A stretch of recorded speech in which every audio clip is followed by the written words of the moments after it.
Hi everybody, welcome to my channel. Today I'm going to be discussing this type of self-sabotage. When we sabotage our own joy, or maybe we fear things being too good because we're afraid it'll be taken away from us, and what that means. I'm going to dive deep into this topic in a way you may not have heard before. Watch this video.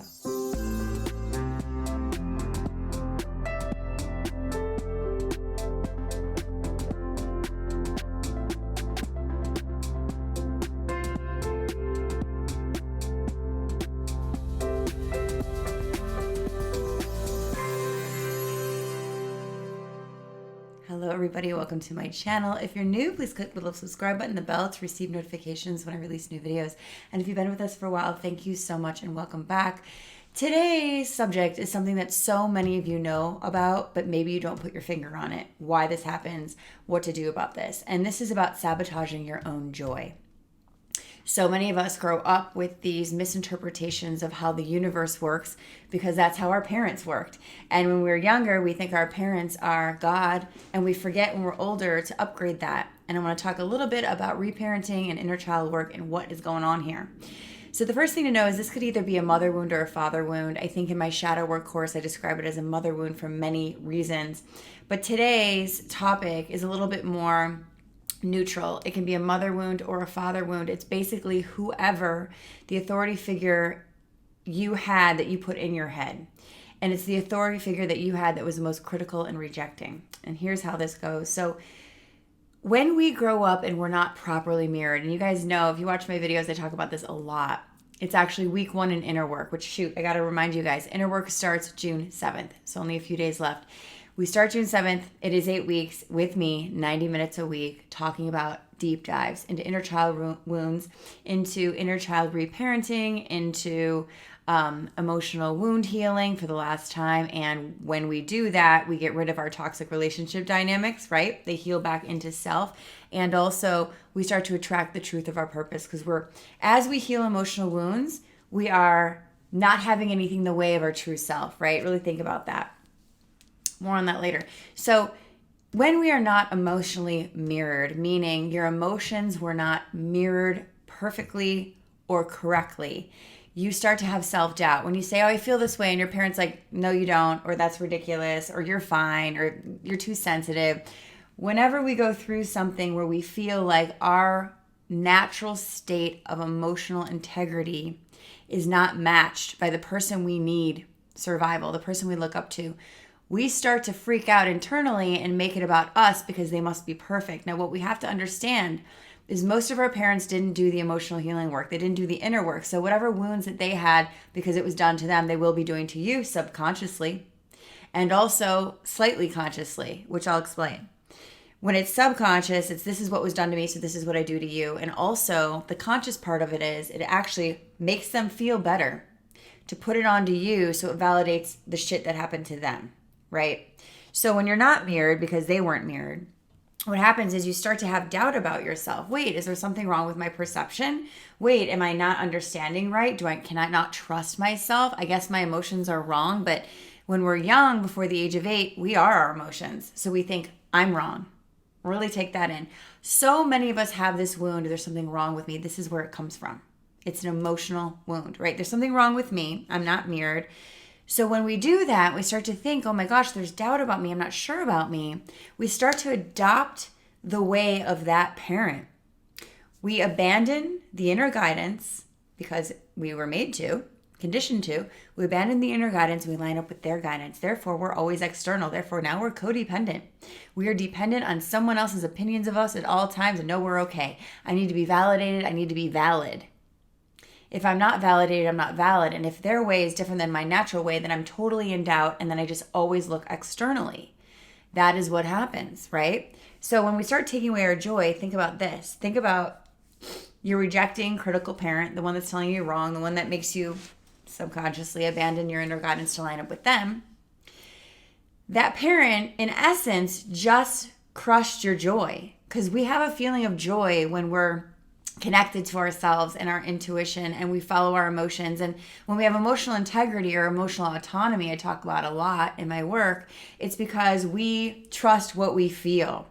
And when we start to not trust what we feel because of this situation, then we start to take away the joy because we're afraid if we have joy and we feel so good, we must be wrong and it will be taken away. And then we start looking for these external patterns in life that will validate that we're right about being wrong. I believe I'm right about being wrong. Therefore, when I'm excited, it's scary because someone's going to take it away from me, just like mom or dad took away my inner guidance. Truly, my connection to that. And so then we start looking for this evidence that I'm right every time something good happens, something bad happens. But we need to reframe that. Every time something good happens, something bad may happen because life is up and down and all around. But it's the perception inside of us that this is personal. It's because of my joy that we actually buy into and believe the negative things that happen. If we don't have that pattern and something negative happens, it looks like this. I don't have the pattern of needing to sabotage my joy, and I don't believe God, universe sabotages my joy. Therefore, when bad things happen, I say, no thanks, other direction. But if you do have the pattern of universe or someone else outside of you sabotaging joy, which is actually you now, then you think, see, I'm right, I don't deserve it. Really take that pattern in and look at how it is in your life, right? And so the way we get out of this pattern is realizing that we have to adopt the universal law rather than the parental way. We have now embodied that parent in our head. So now we feel that that's us. We have to realize is when you look at these patterns that I'm explaining and you see how you were treated as a child, you can maybe start questioning this false authority, mom and dad. They were your authority, but they're not the ultimate authority, which is universal law, and your inner guidance that we're going to get you back into, right? So when you start questioning it, you think to yourself, maybe they were wrong about me. Maybe they were wrong about me. Maybe if the universe is vast and unconditional and loving and not punishing like my parents, not critical like the voice inside my head, which is not my truth or my guidance, it's the one I adopted to get along in my childhood. Maybe I'm going to question these things that have held me back and don't feel good and don't allow me to have joy because I see people around me that actually are safe in their joy. What's different about these people that are safe in their joy? I'll tell you, I feel very safe in my joy these days. I used to not. The reason I feel safe in my joy is because I choose it again and again and again. And when I see things that may make me feel like I should doubt it, I think, wow, that's not an aligned thought. That's not an aligned experience. I'm not going to choose that. I'm going to choose the belief that I deserve what I desire because that is how the universe is set up. That is how it is set up. I talk about this in all my courses. So the thing is, we have to realize that our parents were emotionally unintelligent and wounded. That is why we feel wounded. That is why we feel doubtful. Anytime we feel doubt, that's wrong. The universe does not want you to doubt yourself. The universe wants you to trust it and yourself. But you can't trust yourself or the universe when you're still holding on to the authority figure that took you away from that divine connection in the first place. They may not have meant to do it, but they weren't divinely connected because no one can be divinely connected and still make someone else want to doubt themselves. My clients, when they don't understand this, I say to them, you trust me, right? And of course they say yes. I go, do you know why you trust me? Yes, Candace, because you totally mirror my truth, right? Because I've found my own truth, so I don't need you to doubt your truth to make me better. I need you to find your truth to validate that this work works. So I need you to be in your truth to validate this work. When you're wounded, I need you to be invalidated to validate that I'm right, right?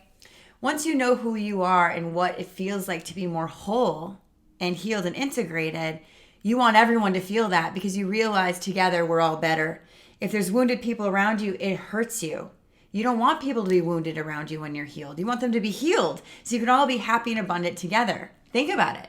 But if I'm wounded and you're happy, I'm going to be triggered by my wounding. This is our parents who didn't do the inner work. So this is what you guys get to do, right? Instead of seeing things as right, wrong, we need to see people as healed and unhealed. Healed people love their joy, allow their joy. Wounded people don't want you to have joy, are critical, are damaging to your sense of self.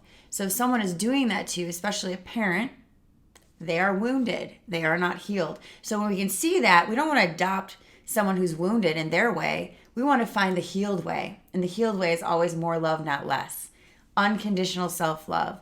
One thing I guess I'll leave you guys with, because everyone asks me this question after I teach that lesson in class. And they always say, how do you anchor this, right? How do you anchor this reality? This is all you have to know. More love, not less. When you start to go towards a doubting feeling, realize that's less love, wrong direction. When you start to look for evidence that feels rejecting and bad, wrong direction. That's the old wounded self looking for a mirror. But what we need to do is feed the healed self or healing self that needs a positive mirror, because that is your higher self. That is your true self. So I'll just end the way I began. The biggest, most beautiful thing that shifted me in the beginning of my healing journey was realizing that any thought or action or perception that was going towards a negative place was the wrong direction. This is the joy. We get so afraid of things being good. It's too good to be true. This is what I want to say to you. Test it. Notice it. See your fear-based perception of someone's going to take it. All you have to do is allow yourself to keep having more and more and more. But what we are used to doing, you guys, is we do to our inner child what was done to us as a child. So we do to ourselves what we were taught to do, instead of the new. The higher learning is, oh, I'm used to thinking that if good things happen, they'll be taken away. What if good things happen and I believe that I deserve them and I continue those good things? See how much power you can take back in that moment of creating your own reality, co-creating and saying, I choose light over dark. I choose healed over unhealed. Try this, you guys. Last reminder, inner work starts June 7th. If you want to dive deep into all of this with me for 8 weeks, 90 minutes a week with me, click the link in my bio. And I can't wait to see you guys. Please share this video with at least one person you think may need to hear it. I adore you guys, and I'll see you soon.